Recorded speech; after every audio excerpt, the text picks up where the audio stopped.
Hi, I'm Bob Knoten. On this episode of the Camp Chaos Chronicles, owing to recent circumstances, I think it's time that I made a fresh start.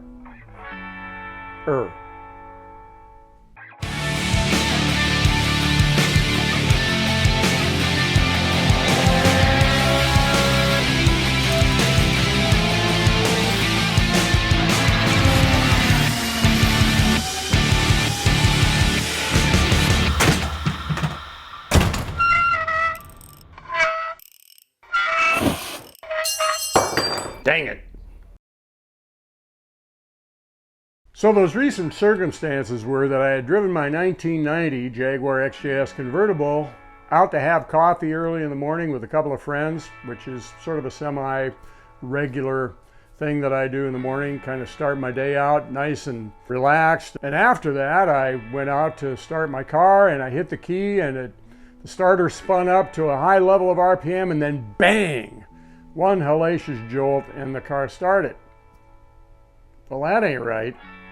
So when I got home, I shut it off, tried to start it again. It did nothing but spin. So clearly we got a starter issue here and probably a starter drive. The right thing to do would be to just simply go to my normal sources and order up a starter, and a week later I get it, put it in. I haven't got that kind of time. I want to run the car this weekend. So I've got 3 starters, 2 on the shelf and 1 in the car. The 2 on the shelf are of questionable quality, don't know much about them, but I think between the 3 we can come up with a usable starter. So this may be an exercise in doing the right thing the wrong way, or doing the wrong thing the right way. We'll see. Getting the starter out is pretty straightforward. First thing you do is you remove half the exhaust system, which isn't awful, but you know, it takes some time.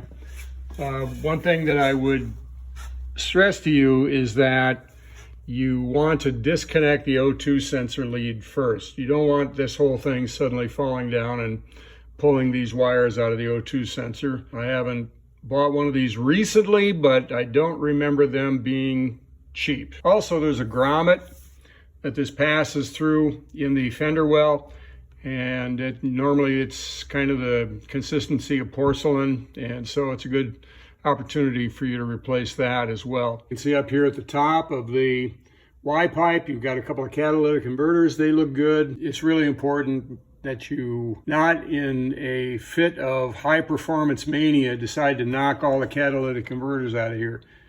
You need these. Those, not so much. I mean, that's a pollution control thing. These, if they're eliminated, suddenly the computer sees all sorts of rich mixture and it tries to compensate, and nothing good happens. You end up with a really lean mixture. And this thing's kind of running lean the way it is anyway. So you also then have to remove that heat shield. Now, I've been told by people that these small starters, you might be able to get them out without doing this, but the fact is that I need to replace these for quite some time because I had an exhaust leak here. These are the donuts that seal between the Y pipe and the manifolds. And when I was pulling this into the shed, the first year I had it, the lower track on the shed door is caught in the front of the muffler and pulled everything back. Bent the pipe going over the axle, which I should really replace at this point, but kind of in a hurry. And it also tweaked these things. So there's been an exhaust leak here for a while. I think you can see that one side here is a little bit bigger than the other side. So that's been leaking. I can also tell all the soot in between here. So, good opportunity to replace those. Now, something that you really need to be aware of, the bolts that hold the starter motor in. This one's pretty, there's nothing special about one of them, regular hex head 3/8. I believe that's a coarse thread bolt. This one on top though, this is a 7/16 12 point. Don't try to do it with anything else, because if you happen to mess the head up on this thing, I don't know, short of you cutting a hole in the floor of the car, to get at it so you can get an extractor. I don't know, maybe that's why that hole's there, so you can get an extractor in there. It's going to be a pain in the neck. Don't mess the head on this bolt up. Starter's out. Let's take a look at it. So this is a starter that I pulled out of the 1990 XJS convertible the other day, and I'm just going to go through some general identification of parts here. Not going to spend a great deal of time on it. I got it down to this point before I realized, you know what, this may actually serve to be some decent content for the channel. So what I'm going to do at this point is just sort of give you an overview of what these parts are, and then I'm going to go through things in more detail when we take the parts starters apart. So what we got is what you see in the outside of a starter. This is the nose housing, which bolts to the engine, and that contains a lot of stuff like the drive and the arm that the solenoid kicks the drive out with. And we've got the permanent magnet housing here, and the armature, and the opposing forces between these two causes the thing to spin. We got the plate here, which goes on the back of the permanent magnet housing that holds the brushes. And we got the solenoid. We've got the planetary gears here. This is a gear reduction starter. What that means is that the starter motor spins at a very high RPM, and then this setup here reduces the RPMs and increases the torque. And so what we've got is a shaft. The starter drive fits here. This being the starter drive. That gear right there engages with the flywheel, or the flex plate ring gear. And this is the sun gear, and the planetary gears, and the ring gear. More about this baby later. And we got the lever that kicks the drive out and so forth. So let's take a look at a complete starter and go through the disassembly of it. Before we get into the teardown, let's take a look at two different types of starters that you may find on your Jaguar XJS. The difference is obvious. This one is a lot bigger and a lot more robust appearing than this one right here. This is one of the gear reduction units, which if you go online and you're looking for a starter, this is the most common one that you're going to be able to find. I don't know that Jaguar eventually went to these, because the later ones that I've disassembled, I found that this starter is in them. But this is the older type, and I tell you what, if I had the heat shield that bolts onto this thing, because this thing being much bigger comes in real close proximity to an exhaust pipe, I'd be using this one right here. But I don't have that heat shield, and you know, even though most cars, when they had this starter replaced, that heat shield got thrown in the bin, I just think that this starter would be susceptible to failure because of you know, that close proximity issue. This one is much smaller because it has a gear reduction setup in it that I showed you earlier on the disassembled unit. So it's a lot smaller. You don't have the clearance issues, and from what I've told, my experience is that I've got one of these in the track car. It's been working fine, but there's not a lot of time on it. So if you've had some experience with these, having worked in a shop for a while, and you think these are junk, let us know in the comments. But you can see all the parts are the same. You've got the same nose housing that bolts the engine. You've got the same field, although this thing, I think, is actually has the electromagnetic field in it. I've never really taken one of these apart, but I'm assuming that because the other starters of this size have those, that's the situation here. This one can be much smaller because it uses permanent magnets that oppose the field in the armature. And you got solenoids and so forth and so on. What I'm going to do now is show what these things look like in operation. This is the big one, direct drive. What I've done is I've hooked up a negative clamp on a battery charger to ground on the case.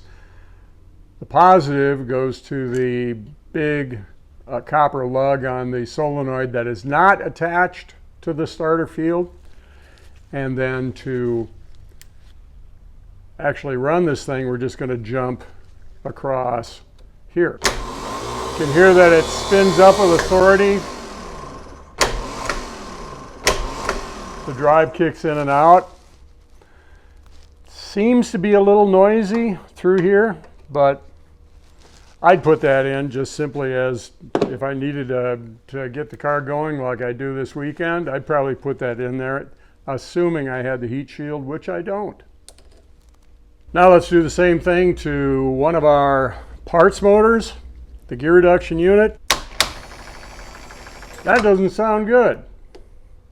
The drive kicks out, but it's not developing any RPM. So I'm thinking that one's junk.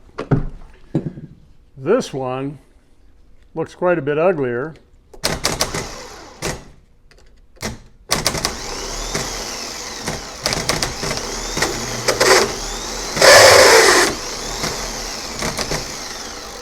That doesn't sound right. I got the first of the parts starters apart, and what wasn't obvious to me initially that should have been was the fact that the original starter right here is a Lucas.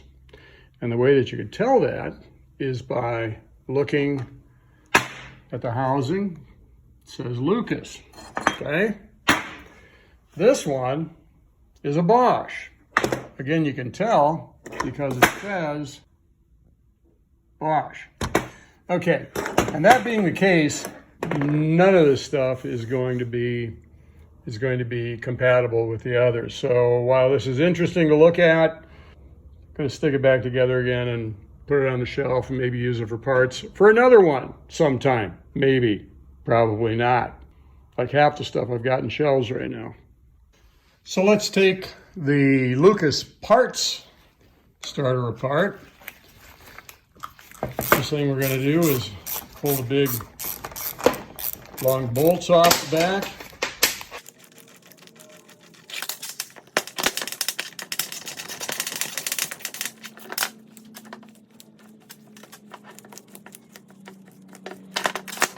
And the next thing we're going to do, in fact, the first thing we should have done was to pull these bolts off from the solenoid so we can separate everything at once.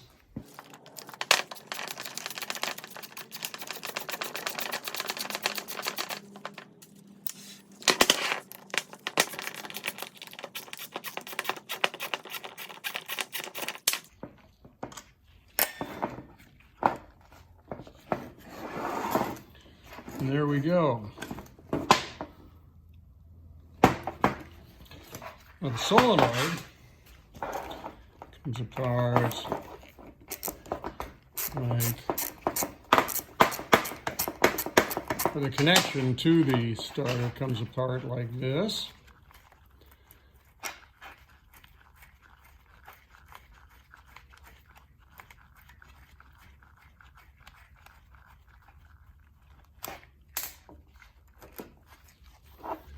And that's what our solenoid looks like. It seems to be in good shape. Backing plate right here, this is what holds the brushes. And there you go.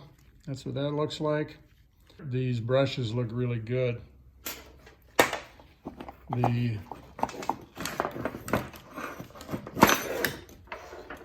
armature looks really good. Starting to think maybe I should use this starter. Now here's the key to this whole setup right here. This is the planetary setup. You can see the sun gear, which is in the middle. It's on the shaft of the starter. It's kind of covered with grease right here. Fits in the middle there. These are the planetary gears, and this is the ring gear here. Well, if we look at the one on my starter, you can see all those teeth, which appear to be intact here. They're gone. So there was two issues with the other starter. And the second one, the planetary ring gear being chewed up, I can almost guarantee you that it's a result of this starter drive slipping and then engaging, and then just banging the engine over and stripping all those teeth off. So not sure exactly how I'm going to do this, what I'm going to use here, but next thing you know, we're going to put this thing back together. One thing about starter drives, if I hold on to the ring gear assembly back here, it will only go in one direction. All right, there's an overrunning clutch in there. This one, it goes either way just as easily. So this thing is junk. I think I feel pretty comfortable in reusing this entire setup here. I'm going to clean it all up, grease it up, because what I'm after is the drive, and anything in here, the drive and the ring gear, is basically what I need. So without disassembling any of this stuff, I'm just going to reassemble the rest of the motor and attach it to this. Sweet.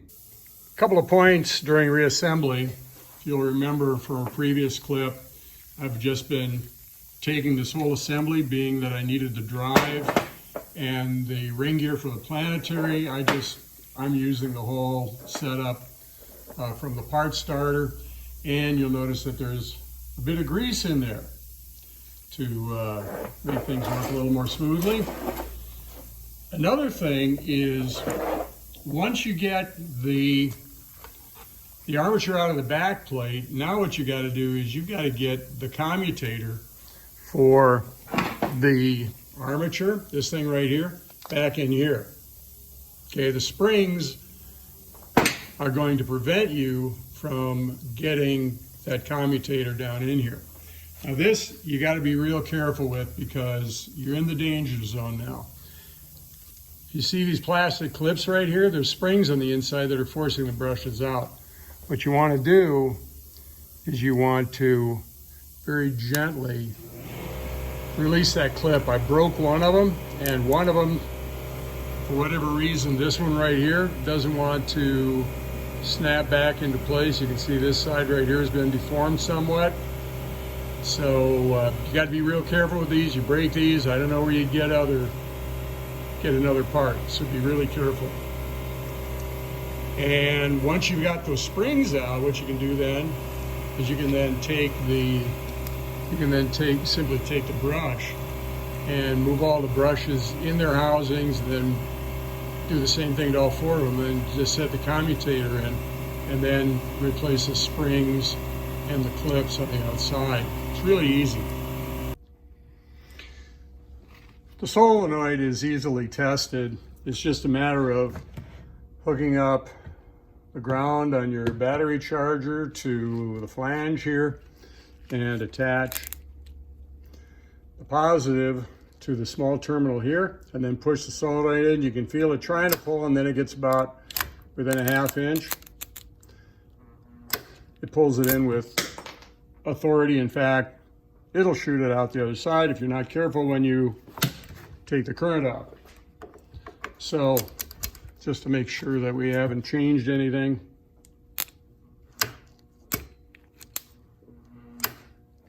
Yeah, that's good.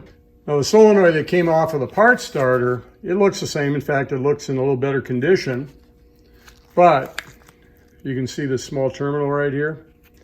It's a little problematic.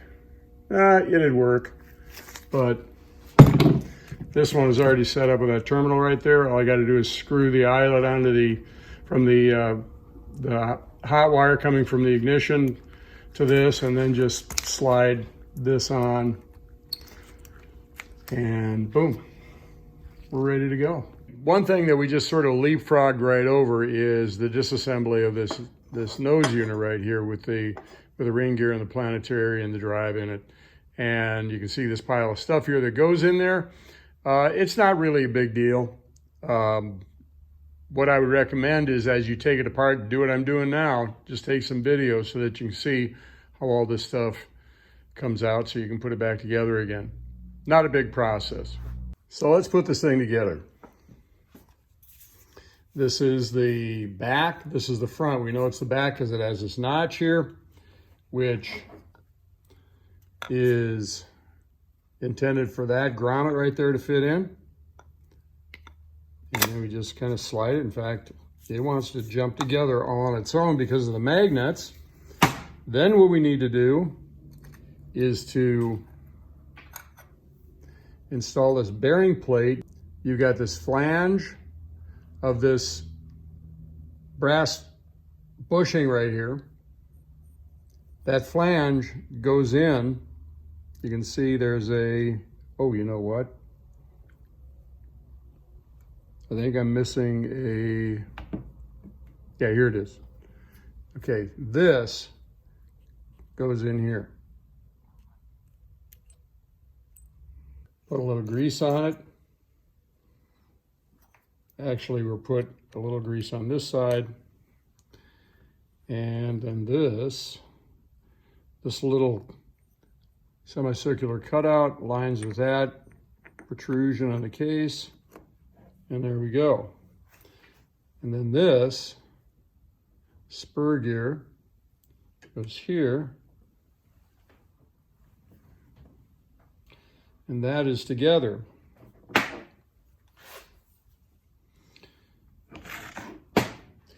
Then the solenoid core goes in like this. I don't think there's a difference. Yeah, maybe there is, because it appears to be offset.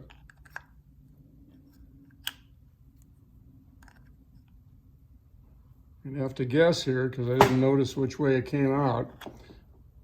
See that it's closer to the bottom, closer to here than to there. I'm assuming that that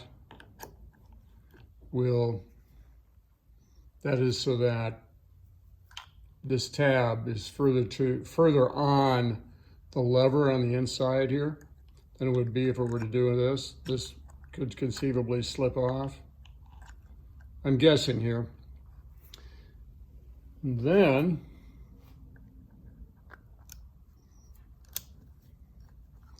the solenoid goes on.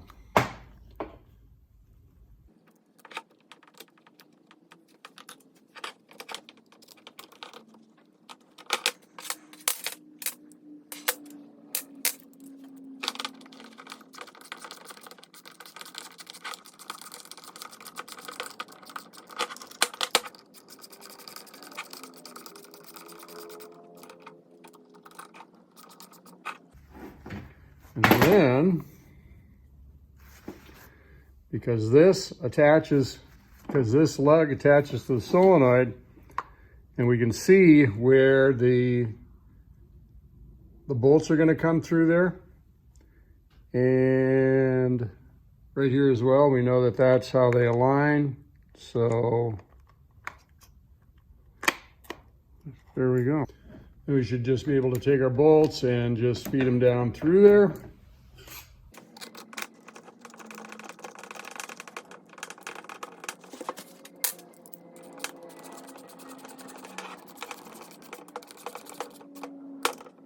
Whoops, one thing we forgot here. We got to hook up this. What that does is it takes power from the solenoid when it's engaged and runs it to the commutators, which provides power to the armature to cause it to spin. So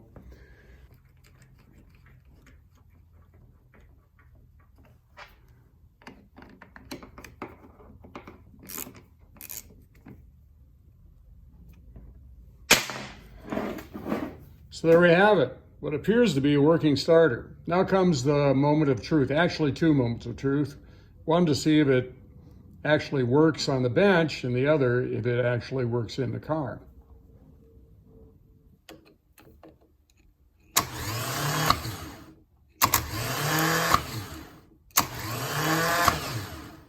Sweet. The starter's in. Before I go to the trouble of installing all of the heat shielding and exhaust work, I'm gonna see if this thing actually works.